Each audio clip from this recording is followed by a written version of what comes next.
hiya chu chaina pathin it him koi na chu manase sa te lan do na chu ta asata azong Europe bam sunga in ko te Israel te po aki thala long chu in binu ta chu lon number 2 ibola tu na la ngai in chinang nam dang aki gelu ta chu juda ho sa ko chu sa be se pakai yesu na phut ke lo chu hi che ya te ho I khen wa chinang nam nang da na aki gelu wa hi chi pha nai Christian missionary ho an so la Christian yung yin su la tu nai he chi ya chu tu chonga pathini ko na chu manase thu lo bisu Christian di hiding mi ping tha hiding ma pathini ko chu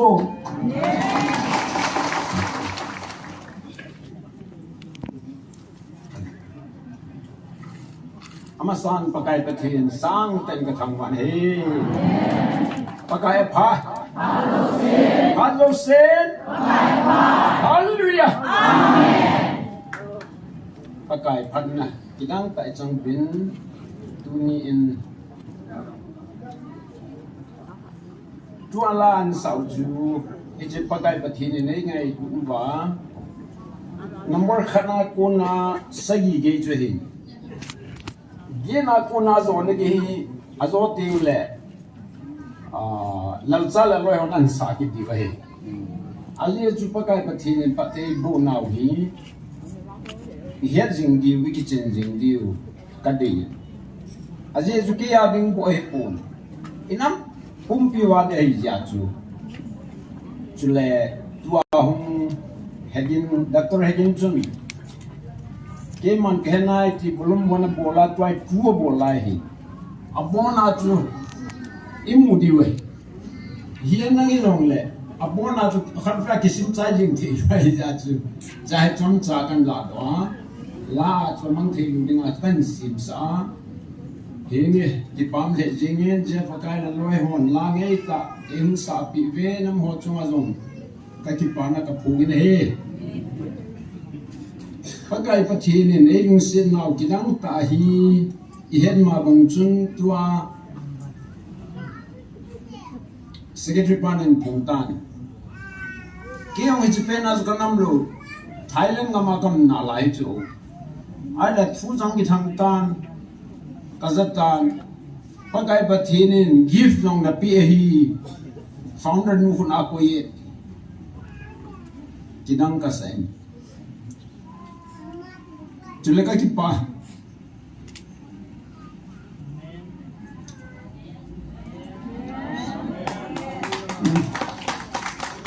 ki pa na ta chu nam gol la hon apom thei pai bin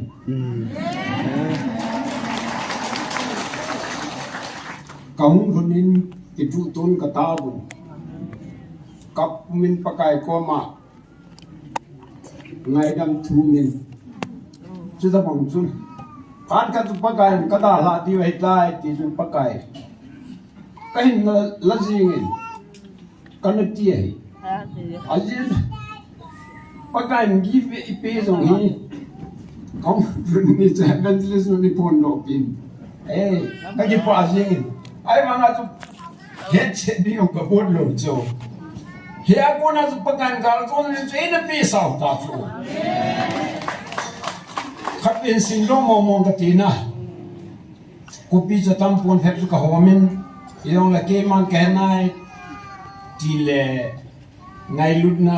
e ho group achkan la de tari group ni ke khulma kam na la hin he apa ka ne na pe chu nanam mi te na nga ko na lungmon na ni ding a hi nagar te ko na gal zona na khuna amme gal zona na ni ding a hi na chunga ka lunga thai ji hangsan na le vai them na ka pe na hi Banuya sat dang nam dang ten kinangan sa de he ti chu tunai ki chu ti si na jong ka pe nahi som ni le get kang hun ni chun kang nai le ven ni sim ni cho chang si chu khunai pin e che som ni le git ni ha lam chun pakai pa thi nin hong ki ni e cha chu ni hum pi ki nei cha chun nam gol han ho dinga khut ja tau dinga bai vai pun ting abana chu na vai ho na gam zo se ka hu bit pe ding nahi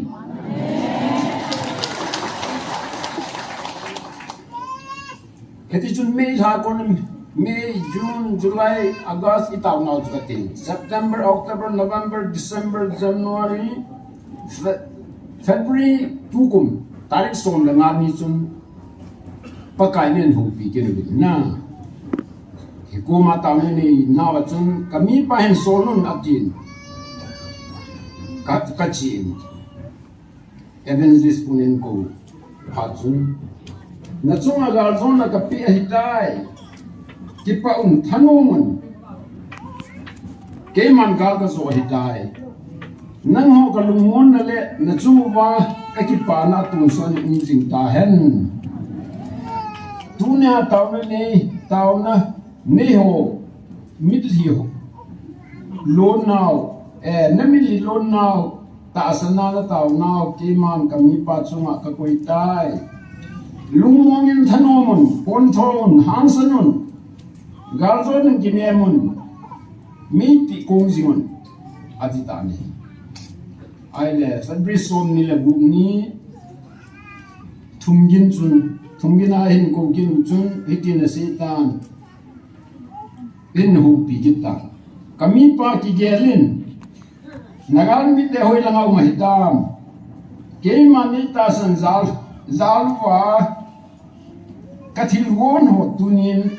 namutabe tunia nagal mi te hoyam hitam nagal mi te thani na ho zo si nang chunga ka koi hiloham nang man nagal mi te chunga gal du ding na ki wongai hinla tunin nagal mi te nang mamai ngata ki do piding am thei ta poi hichi thil chu ki man na khuna ka koi sa hiloham aje chu nang man jong ke man nei ta sanen na ta san na kavet na ta san na det ta zala ke man hichi ka bol pi nahi tai hinjin pathin hin bel mi pa chu miam pha hi Amen. tunin nagal mi te do dingin del chun zamun na hor mo ding hi hi che ge mam ta san na ko na ka pi thil gon hi ke ma ki god na bangin kalung thin na tong khatai gal zo na chu ka pi nei tai tunin ni che ta san na nei zinga ading dat chana achunga kathil koi mang tapon ti tuni ka oza hum ho mi wang pha nei ve aje tu chi gal zo nahi kami pa chunga bo hi pon nang ho ta san ho zo sele nanam pi chung wa hi chi gal zo na chu ding a hi anga ni chun tunin kaman tilla a hat pen mai kalin ta san na zala nagalu na sa tiwa kami pa khut na gal zo na kapi ta jin hichi na mel mate chunga hichi gal asanin kaman til mai kalin hichi gal zo na ni vetsa na in hichi gal zo na chu kami pa khut na kapi ai tai pakan pati bu piran ya hebang ta chu pakai pathinin pathe bo hiin azoan sigati punan seita gola ho long chun mi sat na kam mi do na kam kinei lu mu se nei hicha ya chu ki phalam pum puma pakai ko ma ngai dam ki thu ma pakai ki thu pi na ki ne jo ya pakai pathina se chu tu na ho lam ka ho chu ti han na le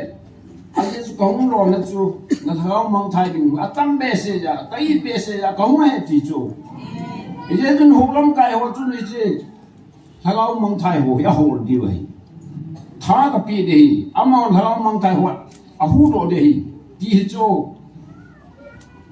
KCLF lam kai hon ni bi ina ka ko ka ho lim piu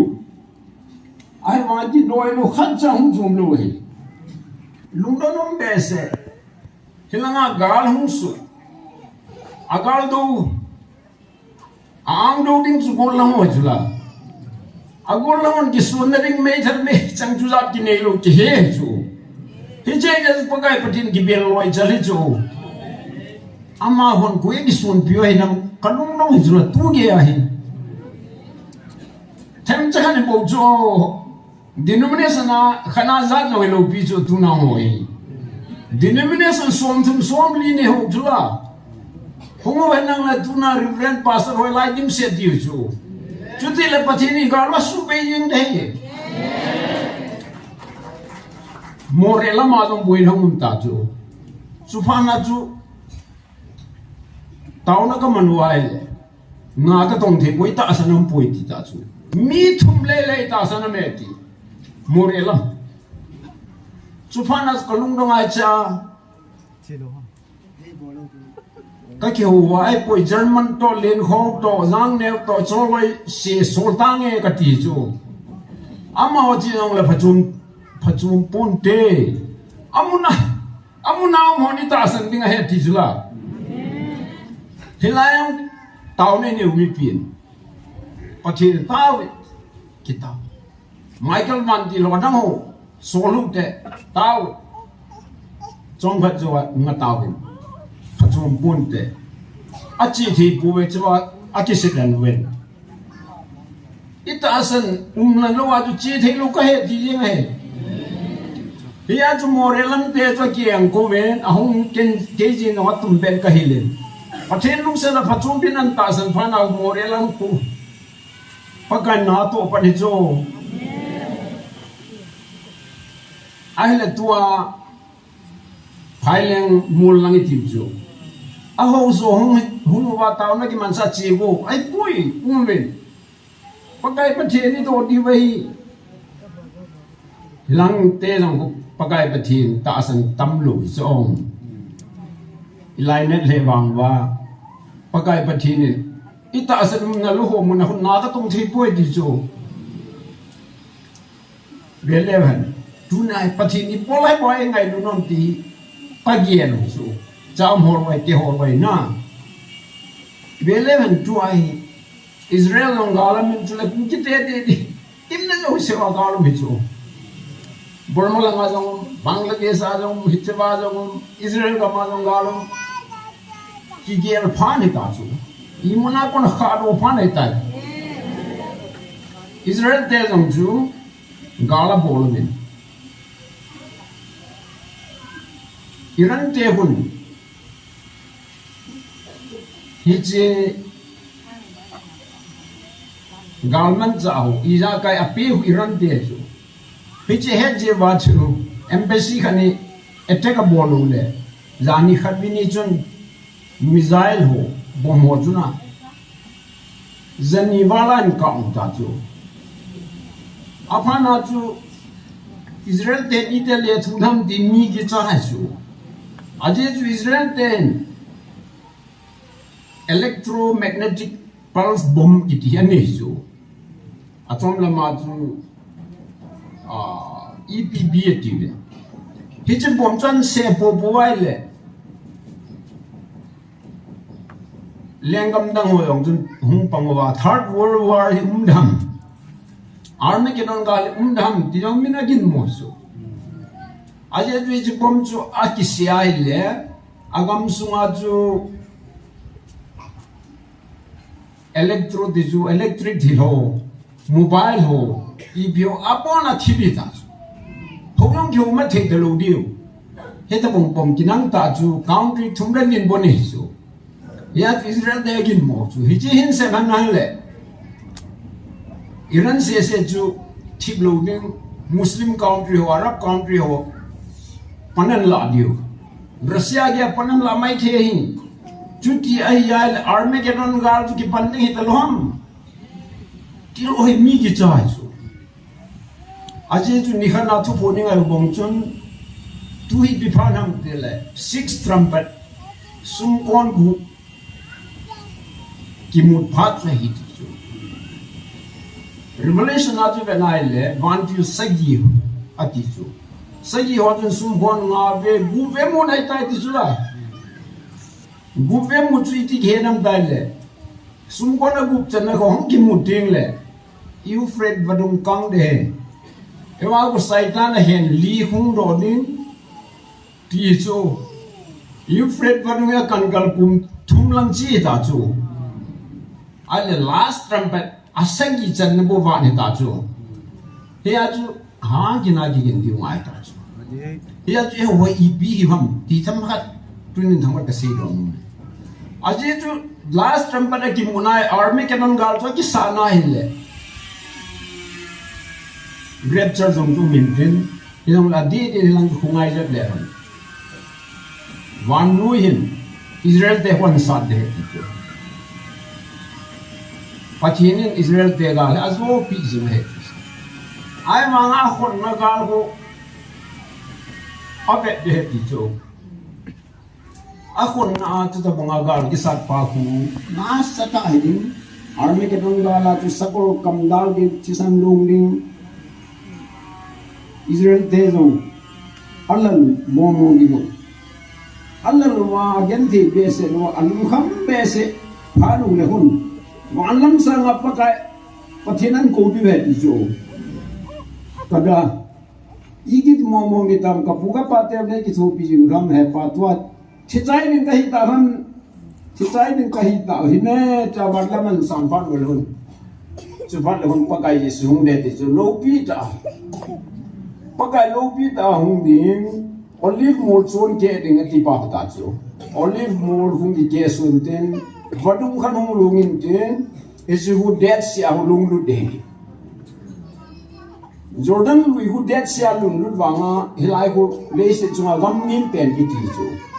asat be se ya hu afwa lung le vadung lung hu ki bang thimi chu alim ko na le tui khu au nama sa sa ngai dan bat kang zo na lai chu an la pa kai sung ki phar le hun olive mola ko na khu badung lung du na je phar le ji dead si ku let ding lung let ding na anoya hu theinam kim ne thi kun ding hi chui ne di he ti chu anamo nan to ne ding sang le ngam chu na iden hun chu ki pan ke de ta chu he chi huang au su Israel de hun he je chu nu ti ho khat chun rapture Israel de pangham matin panglo de hi ka ti su rapture tu sei ju ho la ma ho thui lo ping tha ho lo chu pang ni tuang khan ni ping tha mu sin na chu he chu pang de ta ai ma Israel mi pi hu pakai Yesu to ki henu hi chu pakai Yesu ta san lo ho pakai Yesu than ho chu la pakai Yesu Jerusalem ka cham chi jaw o he Jerusalem da ni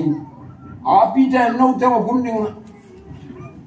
agot banga izak me ne ki ko hita hirong la ne ki vil lai mi ko ne lo ji ven tu ai na hoi kam del ding an ki dal ha hita ya so ma hon no a chom lam si le pakai Yesu cross a het be wa thau ta cho ya ki henu ta cho agi hen ta je wa chu pakai pathinin hi chi Israel ho chunga na to the lu chu tu a lam ka hu pi the lo he ji chu e ho pi na mo wa hu pi the lu chu a je ju Jesu Christ ya ta san lu chu Jesu Messiah ya ta san lu chu ta Israel mo hon hi che ya chu pathini pia bolam e ho ding a he pathin ngai lu na tu jai mo chan hu lu chu pathin pronan la bon jing chu pathin I pia bola mi tia le hi che Israel mi pi to hon cheng hom le ha ne hon long sabat dan mo si dan som chi ho wa hi iman jing diu a hi ja chu e ho hi man se te hi China le pa ku nai kuiwa China le pa Great Wall of China hui sa wa imi te hon I hanu ta chu Hilai China hi kun tam ta ina mu hiya tu ilimu yang ki khel ta I pathin nong ke patalo aje ju Great Wall of China salinga ho a cho hai ti chu a cho và ngã chú sabat ni si le na to agi chor je wa chú i disu agine ya atiu le ke ho tora hin sabun le khan ni disu ne ti pha na chú na tonga je ka ba sel pi wa hetia chú om je wa chú kum tam da je pha na chú a ho yong hetalo sam pi ho wai ta ti su a pau yong hetalo hebrew pau yong talo tu ai ho pau hi a tho hi le nga ki ging cha chú a hi wang chú ki si de phuk na aga mu yong hepatalo kuina mi yong hepatalo hi a chú ni khan hi gam leng mi pa hi a chi ai le sale ku lien ta khan ana me ti chu pul bang pangachun hi cha ku na cha mu pha na cha lai le wa cha chung jam do wa siberia la hu chi wa he ti chu che pha na chu siberia la ku north pole lang ko hagu khojing hagu ko wa ti chu north pole la south pole he la hai lu pha wa ho ma ho kun e ho te se on su se ki lan se ki thim ji ne ti mu jin lun me ta khang bi je mon na ti la ti mu jin atu ma lu me lu chu chu hagu khojing hagu ko wa Ilawa ka balu nule. Epana chu in kote gangte ho sei banga hu. Gulpi ho in nisa pati luhangin de ta nisa an ho he chu. Nisa ho je tu nisa ho nin chiu de ta ki to lu le. Solam tu khang len Pacific Ocean la pha ki phan wa tu. Che pai the de lu na. Ke khane ko nga ki suwa ki gu na ba che wa ki to wa to America continent lu ma he be ti chu. Kia kan hum su ku ba tua South East Asia country ho ya kia kan ho group len ten athum mela nga chiu de da athum mela ki zo do la athum mela om Atlantic Ocean pha ge do da chu a ko na chu hung gi le to ba ga mo nga chu chem pe wa he da chu hilang ga mung lu nga he ta hi che no chu he chu chung la ma ga si ta asa ta om chi bi no i bola bi no ham pakai isu atha ni wa chu ilane do chu ki ho le ka cha te ka tu de chu nga phula ne ti so ki che pat ti san phu e a chu Europe gam jo sia kha thau chu la hilal se chu lak som ku atha chu 6 million di ti chu lak som ku chu ve ta mu Nagaland pumpi, Mizoram pumpi, Manipur pumpi, Tanvana la sombi ta kumpe binalai chu. Lah sombu. America ta chiu chun ka ka ve na DC, Washington DC a Holocaust Museum ativin. Cha chun ka ve. Asam ngong hisa za na pui. Ti zo ta san lu khanin DNA test a boarding Israel te among mo hinam ti chu. Mun khanang cho kieng ko o ki si ji mun khanang cho anui naw thanon tam naw abana za thi naw alim ho chuna lu se mi dai hiya chu china pa thi him koi naw chu man se sa te lan do naw chu ta asa ta azong Europe am sunga in ko te Israel te po ko gi thala long chu in bi nu ta chu one number 2 ibola tu nai la ma hi Chinang nam da ki gelu ta chu juda ho sa ho chu sa be se pakai yesu lo phut ke lo chu hi che ya ti ho I khen wa chinang nam lang da na ki gelu wa hi chi pha nai Christian missionary ho an so la Christian yu yin su la tu nai hi chi ya chu tu zo ma pa the ni ko na chu manase thu lo bi chu Christian di hi ding mi ping tha hi ding ma pa the ni ko chu Manase thui ka sei ti lai jun in ko hon ju dai je mo thanom ke na hu rin ai ma atu sin ju kan se je Jesus Christian amma I ho the ne ding ba ju dai je mo tu I po khan na ba ka ti pha na ju luang ga bu ta ju le ho Christian la ju hi Manase he ti ai le jun Israel hom chan tho dingam ti a gel wa I mu ju di lo ju Jesus Christa in alat dam na chu hulangam Israel bi hon he thelu ja chu adang hi lo le Manase te be ta in pu lo so hi atun nung vet le han Jacob ya tu te phathe bu hu cha te som le ni ho ko na hi cha hun be le han riwen ni mi u pai wang ye apa dal phuna kal do jin au pa da kila pin la ko cha te ki pi ti yen zo manasel ifrim se hu phathe bo a abang se hu agaw sabit na lai he he cha ya ju dunya he e ho hi Christianity ta hai nga pathin ni deus puing ne di vi pen tha lu ngai so Christianism la pen tha lu chu imam pang lo he pen tha te ngai ke som se ni le kwa ba na pen tha ta pu chung lang se na chu he apa na chu huing na thu kan se hi huing na thu se ji ni ta pa kai ko ma kan ta hu chu an la mu khat bal jing ka si le Kamite India le Burma kanamite huing na thu John Knox lam kai kha kon sen John Knox ni thum le kunu ya angola tawa Scotland nga bol na hom chana vet la po met base ja chu paka hi joy ke ni pel wale kahin na la jingin ti ana ta phana chu Scotland pom England bias patinin huing na hagaw me ko ma ka sen police o yong chung kum thum board ai ta po ve di chu mi ho se thil pha boarding ne ki chu e atu ken ga se pakai Burma le India kanam mi te kitchen huing na su ni pin na John Knox na pi bang chun le se chunga lai mai jo po ven ka tin wan ga ma kota tam pen ni pi ven ka ti su ai le kien no lam kan gam del pan khong pang ta pakai ko ma ka di phi su pakai ka tam na sang khil tai ni tam na jo ka le la na sa na le I ti yong ti taw dam ka ti phin ta chu izas pakani don bun na chu nanam mi te alagaw hin khodiu na ngai lu na hi le ata sai nu khodiu yong na ngai lu ding do la hi he chu chui na si pi chu he cha aku na chu he aku na chu nam na tong ho alo le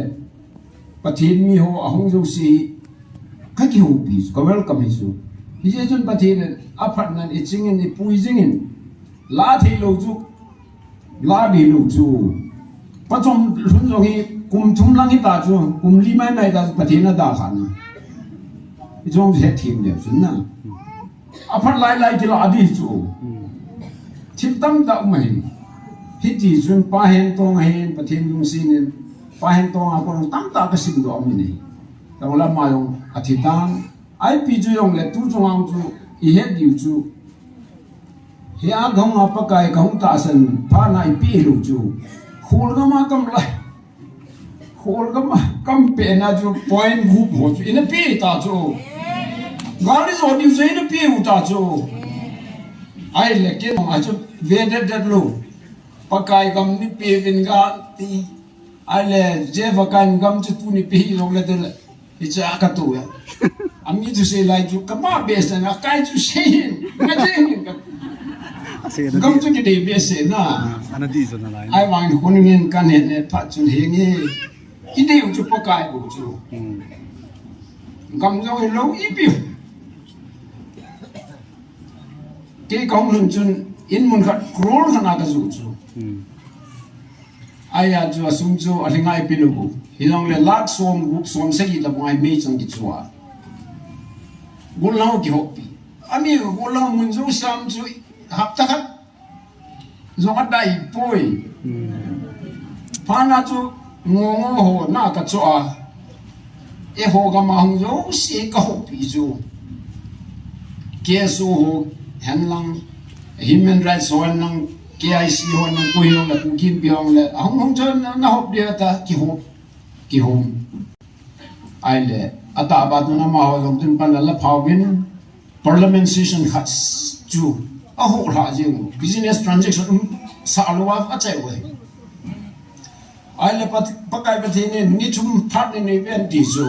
na thu silong ta lo dei I je tu ni thum sung chun taw ni bin na ala ta ban khulanga Sugru mole ke misra di huna bachun UT ding chun ki phasan ni bin aji ka si jile na on amutai tilang ne sei pa ta ji chu ju tonga dialog a ki ho pi pau to chun UT ding to ki phatsa ki ti na he chu home minister pa la prime minister pan parliament a pod over an phone ro di so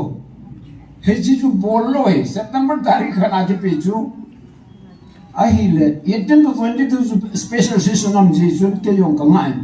hian taung nan nisya ki ni som ni le nia ki chaya chu parliament ama chu home minister le prime minister I hong sit de ji wa chu za cha jong hasi jong lungna jong som ni le ni ge chu pakai ngai ka din chinia chu imam lo ai le ke yong galpalan chi thang ko ki yang ka sei do khan asom ni le ni dia ji macham lo pha chun ni lan ka hum ka nga thu jing chu thu phum chu evangelist de no bazar ka chi hom 7:30 lang hom 7:45 min thu phum hum ta ta chu he apa ka na sei chu ka zui chu nagal born ding hilai he front line hilai na politics born no hilai buge nang ho thum sanga lin zo ka gun pi ba he ta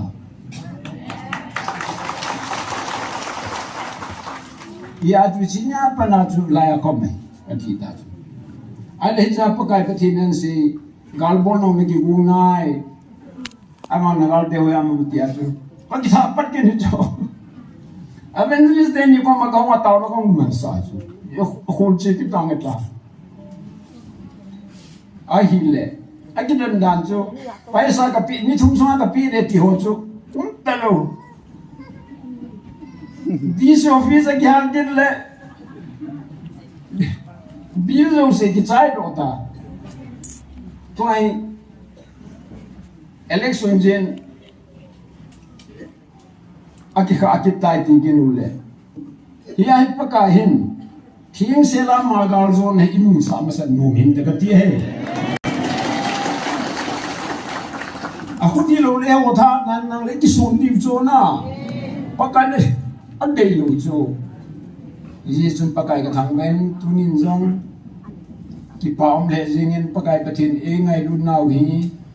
ki dang ta azwa kan sei bang chun Israel ga ma tu pakai Yesu lut kin ni hu a he ni chu solam kona hu Eastern wala hu kona hu lu de ti hilai yung ko si pang simena bola kha cha he in times ki do one vezi lemson a kha cha hilong le jini le hun pakai hun ni le hun pakai to e hu nong tha na hu kum ni zo chu de ji chu ni wang pha nam wang pha ai la tu i wang pha ni ham pakai pathin apula panai e gun pi wa Israel sa te hi ho mi ala nga thi lai lo ne hoi thi lo ai ibona khat bi chu ai em ten tha chai di ti ba to me le na ni sia por bu nam ti ka gel la man se cha te hi ji wa hi me ma pa sumang ni ti na no zo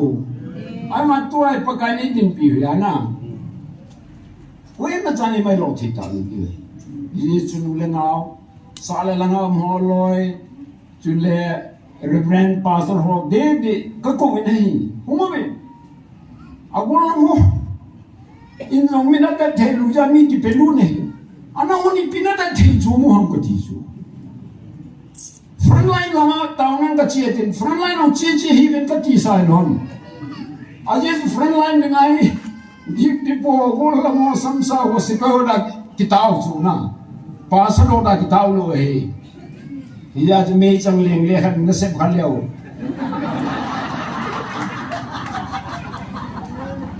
ya tu e ho wang I wang pha ve ti po ke se mu so pa kai pa thi nin I khoma founder mo hi evangelist pa hi inau robert hi ni pa thang se chu le tikim lo ho tipu kim lo hi amma ho pathin het na le pathin za nai pakai cai ki phung nom hi chu pakai ki phun na chu Bethlehem bong in chu tunai lai chu a thu chu ko ho ko ma siam ki lo jawa ki kel moi chi ho ti chu Judah ho Israel ten avet niam penu lo jawa ki ho chu ibol nam sabat lo mang lo khot sop lo wa bune Israel sabat lo se su ke ho chu zo loi ku amon ai niam pen nam bi cha ya gen ama ho khoma tu Gabriel mandel ki pana thu pa ga se chu la ya tu na no he ko mai pathinin ki pana thu pa em he lu pakai thangwan tin ye ji chun ka se anga na khat se ngate pakai tu chung de dai nai cha ka mu pha nai ni dan chung ka se tin jong he tai ding gi e kwa tu mu na tau ji ka he ta lu chu atil su de de ade pakai chu ka mu ta cho man in mu na ki he chi wal tu chung de de ai aju laga sang kabe kasina kalam padre ngai pakai lopi na dinga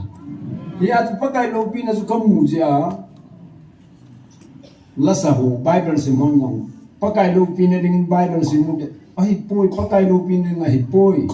pakai jo lopi sa lopi jing jing ai pakai lopi na ja bor nai pakai ba choi nai nga la sa chai jong la pakai pathin pathe bo pian ti la ti chai jong ai Hijila sa amin na juga kilopi sumlo jo, lopi na pagkain sa nanti, at sana mau may. Adi ho di na, hilaya hong ho mo di pagkain heaven, pagkain the night san kipop si mo di ang alaga tim nunaw na hindi pa What a bit of